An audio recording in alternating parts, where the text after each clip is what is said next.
All right. So, hi, everybody. I'm Matt Ryan, and I am Mr. ADHD Games, and I am doing something very special this month. And we are going to be interviewing some awesome people I know because since I've identified what ADHD is and gotten really comfortable talking about it, I found so many people that I know and found a community of new people that have ADHD and are really awesome and do really great things. So tonight I have one of my very good friends with my somebody I've known for a very long time, who's actually diagnosed as an adult. He is an amazing dad. He was in the Air Force and we got to hang out in Hawaii for a long time, and that was really cool. Uh, he's now in a not as cool place as Hawaii, but we still love him anyway. Corwyn Bickle, it's great to have you here, buddy. How are you tonight? Doing fantastic, dude. How you doing? I'm super awesome. I'm super excited to be doing my first interview with someone I'm so comfortable talking to already. Um, Yeah, yeah, it's like, yeah, what's the best way to start out? Obviously, with somebody you've known for like a million years. yeah. Pushing 20 at least, I think. I know, 2 months subscribed and 20 years friends. That's pretty. It's pretty good stats. Those are pretty good stats. Okay. I'm opening up my document on my other little monitory thing because I was gonna have it on my other computer, but apparently if I minimize Discord or mess with it, it's not a happy camper. So Yeah, technology, you know. no biggie. Mhm. Well, let's see. While you're doing that, I'll just say I'm Corin Bickle. Like you said, I was in the Air Force for 15 years. I was diagnosed in the last year, 2 years I was in the Air Force with ADHD, father of two, stuck in Nebraska. Like it says, I am a weatherman. I observe things. I watch clouds. I go outside once an hour, and I'm like, there are still clouds, and I tell the world about it. So it's pretty thrilling, but it's everything I've ever wanted to do. So Yeah, I always thought that was interesting that you were interested in weather. Like I thought that was a really cool thing because through that I know things about weather that I didn't think that I would know. And it was just like from hanging out with you and you're like, yeah, that happens because of this, obviously. Um, all right, so you were diagnosed recently, kind of as an adult. So tell me a yeah. little bit about that experience. Like, I mean, obviously reflecting on, um, I mean, just kind of high school and elementary school and middle school. I mean, it had to have been really challenging to have ADHD and not understand it or have help. Um, but you made it through, and you always appeared to kind of just have it under control. And so that was one of the cool things when I found out that you also had ADHD. Is I'm like, wow, like that's so cool because like I've always viewed you as very smart and very adept at the things you always put your mind to, and now it makes a lot of sense. I'm like, that totally makes sense. Um. Well, I mean, so the way that my whole diagnosis started is basically I went to my doctor because as I got further into my career, I stopped doing weather things and started doing just administrative work for the Air Force. You know, pull me away from my actual what they had been training me to do like paperwork and supervising and all this stuff. And I found that once I started doing that, uh, my interest waned heavily, and I really struggled with doing it because I wasn't doing what I loved doing, which was weather for the first 12 years of my career. All of a sudden, I'm reading like 15 pages of procedure and putting it into place and all this stuff, and it was very hard. Like I absolutely struggled to do those things because once my interest was not there, I'm just like, this is boring. I can't read this. I can't take this. And it was really negatively impacting how I was able to do the things that were asked of me all of a sudden. And I kind of got through, kind of pushed through. It was always like, well, I'll just make sure I can complete this, and the next task, like, I'll be easier and easier. And it never was because I still continued to not care about these things. It was just uh, very hard to get myself to focus when it was stuff that just bored me to tears to begin with. So, I talked to my doctor about it.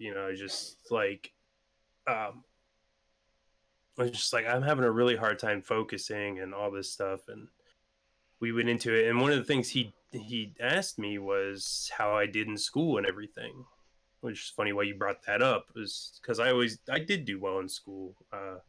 Most of the hits to my grades were because I didn't do school after I left the building. And it turns out homework kind of requires you to put that effort in. But I didn't. So my grades were always saved by the fact that I pick up on things pretty quickly in general. But yeah, like in class and everything, I was always distracted. Just if I wasn't interested in it, I was not going to sit there and listen to it. Even if it was something that I was interested in, if I wasn't actively learning more about it, I would, doze off at the very least. I Yeah. remember sleeping through most of math class senior year because it all just made sense to me. And we'd spend 40 minutes talking about this is how you add these two numbers together. And it would click for me in 5 minutes. And then we'd keep talking and I just doze off. So when my doctor was asking about it, I was trying to explain it. And he's just kind of like, yeah, that's not really an uncommon response we get, because regardless of the ADHD, you still have your I hesitate to say spectrum because of the stigma that word has, but the spectrum of how people learn and how well they're able to take in information. And I pick up on information quickly, so then my ADHD would set in a lot faster, and I'd just be like, okay, I'm done here. Hmm. So it was a little bit of a struggle to get them to, I guess, buy into it and realize that maybe I needed some sort of intervention for it. But after 3 or 4 appointments, and I had to talk to behavioral health with the Air Force and all this stuff, and they're like, "Yeah, that's fine. You'll be okay." And then they gave me the diagnosis, and they prescribed me Adderall, and they're like, "All right, we'll see if this helps." And it did.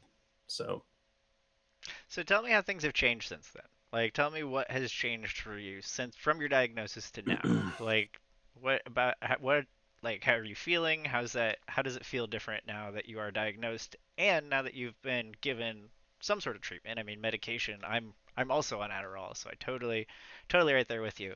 Um, but yeah, give me some insight to what your experience in the last couple years of being able to reflect feels like.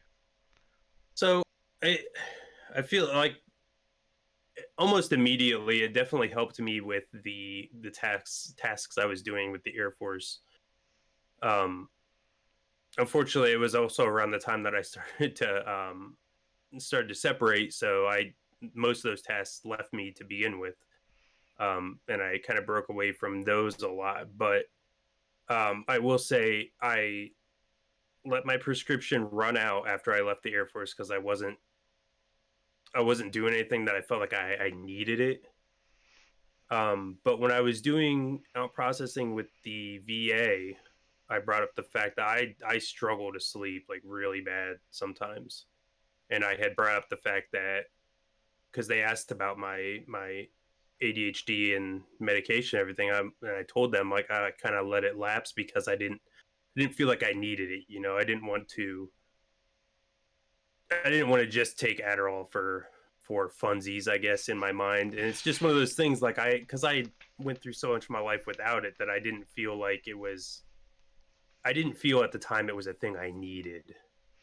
Um, so as I was doing the sleep stuff, one of the doctors brought up to me the fact that he said that it's actually probably good for my sleep to take it, not before sleep, obviously, but early in the day, because he says what's probably bothering me is that my mind is so unfocused during the day that I'm never able to rein in like my thoughts, get everything together, and like have a coherent. This is what's going on this day.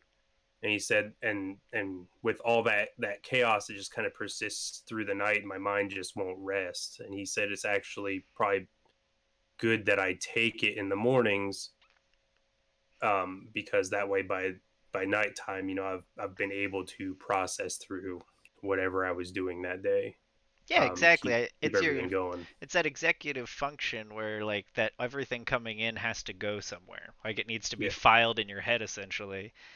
And for us, it's like we have like one secretary that's just bringing like infinite amount of files to be put away, and she can't get them all put away, so she just kind of chucks them over her shoulder and just keeps throwing them back there, and they just kind of go wherever.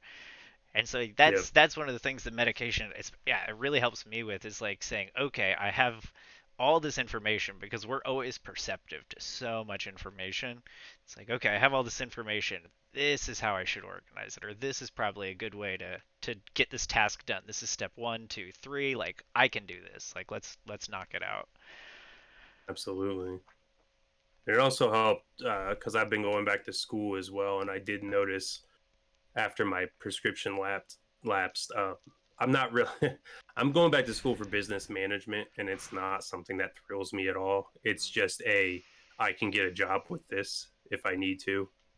So I that was one of the other things I noticed I was really struggling with, which is why I pursued, getting back to the doctor and getting my prescription refilled and back to current. And it has definitely helped going back to class. Actually, I've got to do homework tonight when we're done with this as well. So Well, it that's doesn't help the procrastinating, but yeah, no, and that's something that procrastination, I didn't know was an ADHD thing.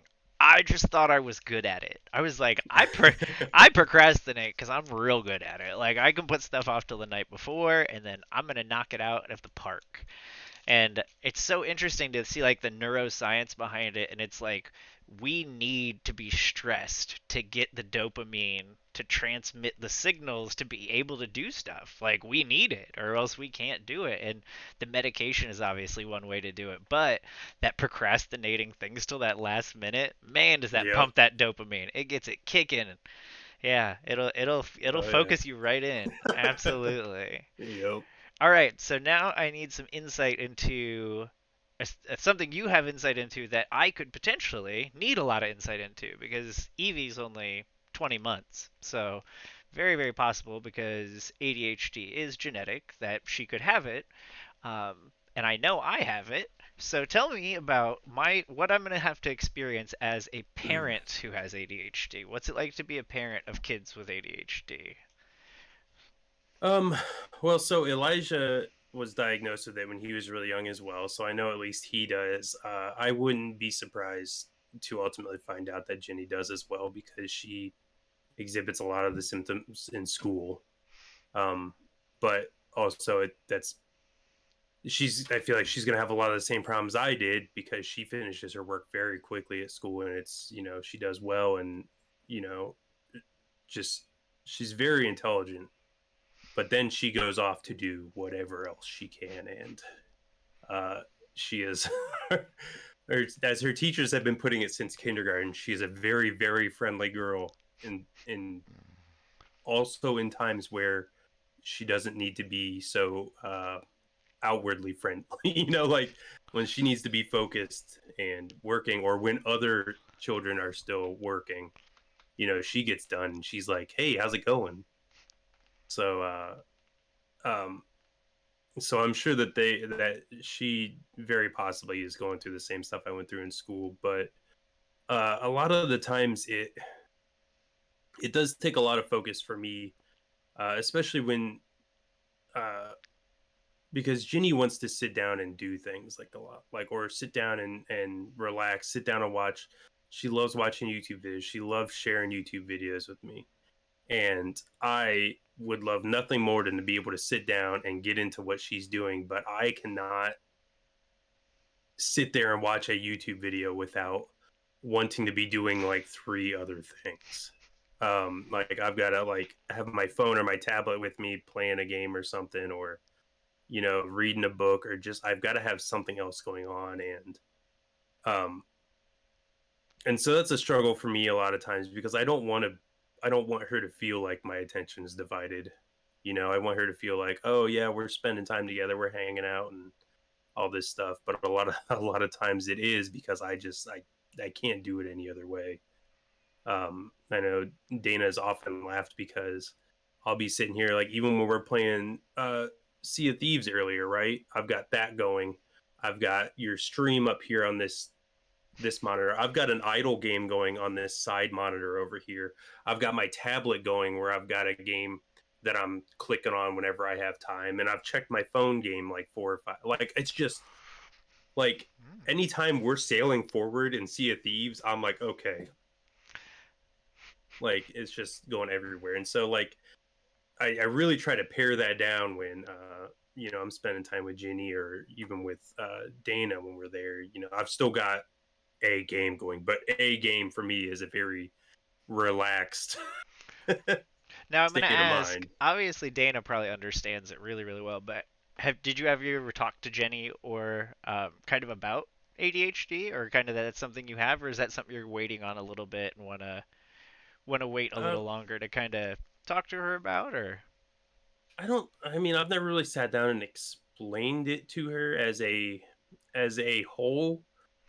Typically, I kind of explain things to her, I guess, kind of piecemeal, like, oh, hey, this is a thing that dad does. Like, dad can't just, like, I've told her, dad can't just sit here and watch YouTube videos with you, sweetie. Like, I will sit here and you can have them on and I will be paying some attention, but you can't just look at me like, dad, are you watching? Are you watching? Are you watching? Like, I am giving it attention. I promise. Like I'm here and we're laughing.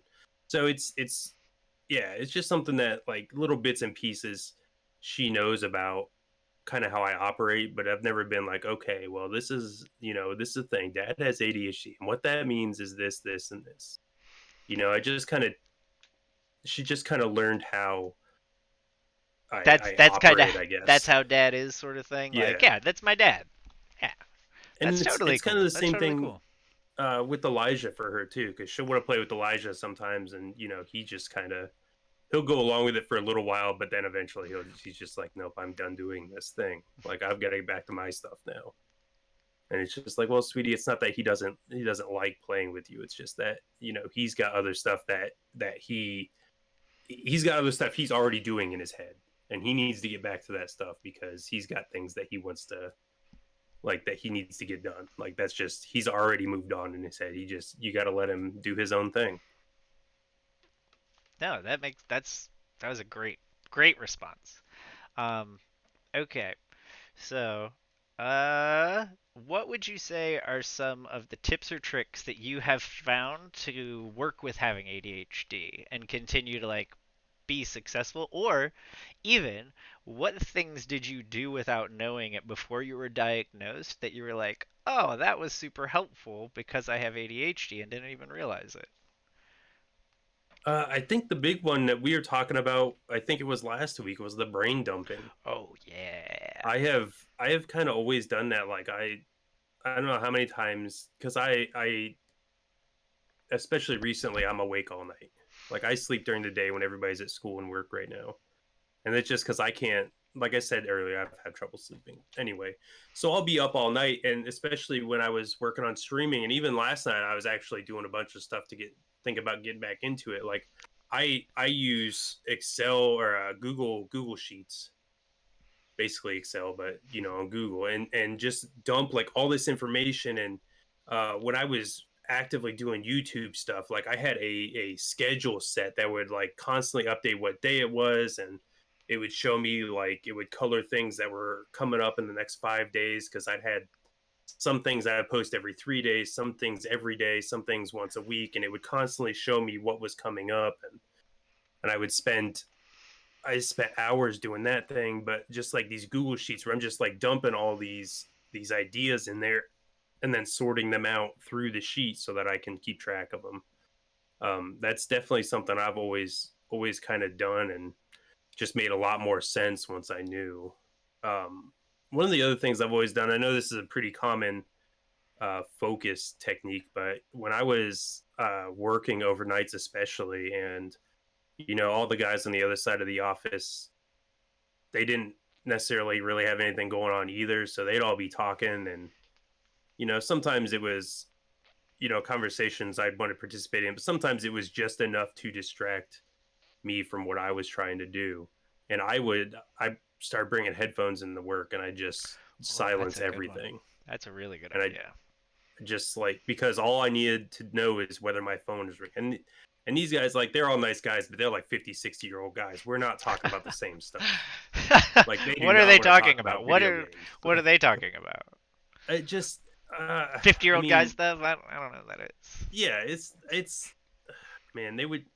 I'm trying to think of some of the like they would like read news and just like old man complain about it. Basically, like it's just like, To be fair, kids these days. your dad would probably talk about some really cool stuff. And I imagine Oh that's yeah, probably about his age range because I mean yeah. No, anybody he who turned runs a 60 this year. what? Yeah, Yeah, I like we were talking about you coming on stream and we were talking about the laughing ogre and stuff and I'm like, yeah, that was too cool. It's a comic book store that Corwyn's dad used to own, run. he used to co-own it. He Yeah. manages it now. Yeah, But and yeah, it's super awesome. It's like one of the better ones in the Columbus area. So, really exciting. Okay, and but yeah, so these guys were not talking about yeah, no they weren't talking about that. comic books or D&D. Like I don't know, No. 50-year-old dudes could definitely talk about some D&D. Like D&D's been around a Yeah. minute or two. Oh yeah. Yeah. Not these guys though. They were definitely more boring conversations, but Mm. just enough to distract me, just enough chatter in the background that I would be listening.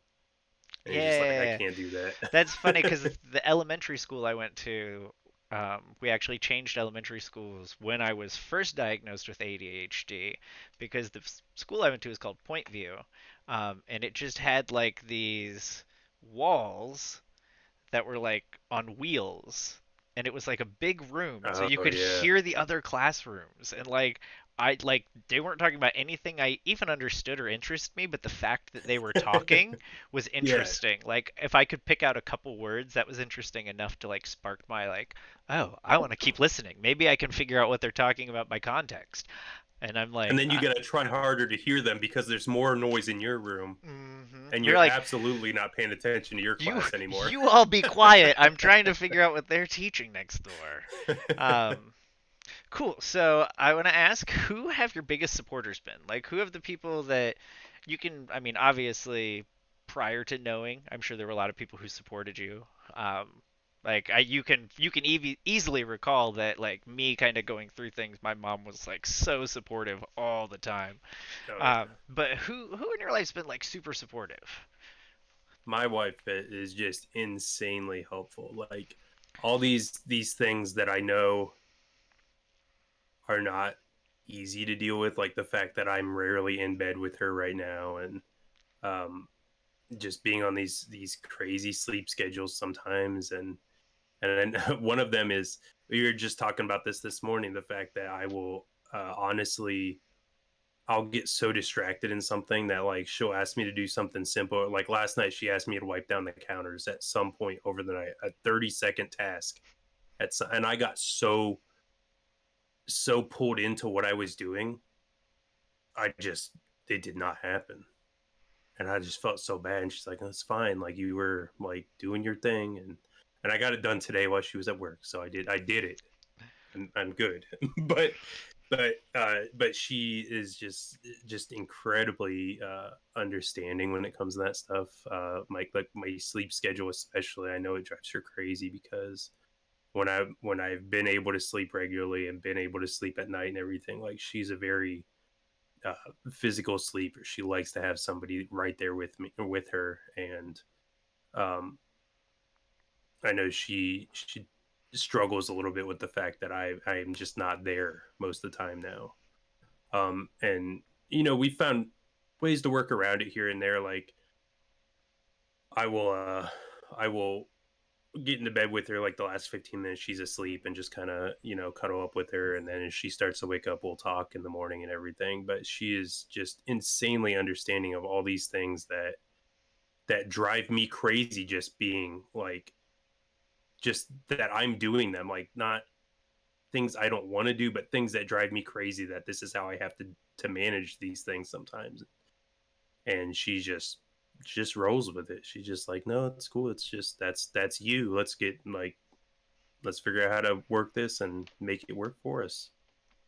That's So awesome. No, that's so killer because I mean, taking that, being able to have someone make you not feel bad about something that you've spent so long just like in your head, like, oh man, like I can't this sucks, like I can't get, but that's something that a lot of other people have kind of, in my mind, programmed into our heads, is like, we're not doing this by choice. Like we're not doing something and making a choice to do a lot of these things that happen. And so somebody being understanding helps you not, first of all, try to hide or like force down whatever it is and build anxiety and depression. But it also makes you comfortable with the person you are. Like when you're more comfortable with the person you are, it's, I don't know, it just feels different. Like things feel yeah, so different. Riding around in a car with you singing Tenacious D and Disney music, like that that is, I mean that's really for me, like I'm comfortable. Like this person understands me. Like we get it. Um I I still don't, have that disc. oh yeah, it's a great, I mean it's probably the best CD I've ever created. Um, but yeah, that's the last question. I'm gonna always end with like a silly question, kind of more uplifting sort of question. So I got a couple listed here. I'm gonna pick a fun one off my list. All right. If you could be any animal, what animal would you be and why? That's always a good one. Oh man, I picked a hard any one for animal. you.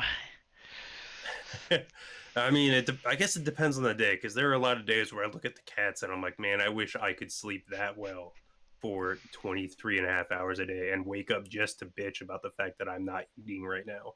Like, where's my food? That's a great answer. That's a good answer.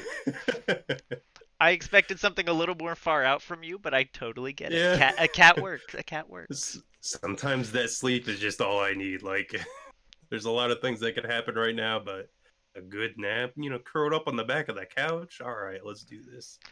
Yeah, Lena, it's almost winter time and we get out like the heater blanket and the cat's like, this is the business. Like I'm never moving. And like she'll look like she's dead, just like laying there on the heater blanket, not moving at all. So We it's just got adorable. Ginny a new one, and uh, the dog has been sleeping in there with her every night. Like, Oh, I got a picture of them just curled up. I'll shoot it to you after we talk about this. But yeah, I got a picture of the dog just curled up, like almost on top of Ginny while she's sleeping last night. that's so adorable. That's so adorable. I wish I could see her more because she's so like infectious and like energetic. Like she's so Oh fun to yeah, talk to. I can definitely see the reasons you see some markers for ADHD because she is that like super energetic, friendly person. oh yeah, absolutely. Okay, well, I'm going to go ahead and end this part. I'm going to put the BRB screen up, but thank all of you guys for tuning in and checking this out. And thank you to Corwyn for being here with me, sailing the seas as a pirate, and talking to us about his experience with ADHD and being a dad with ADHD. So thank you, Corwyn, for being here. Hey, thanks for having me, bud. Glad to help out.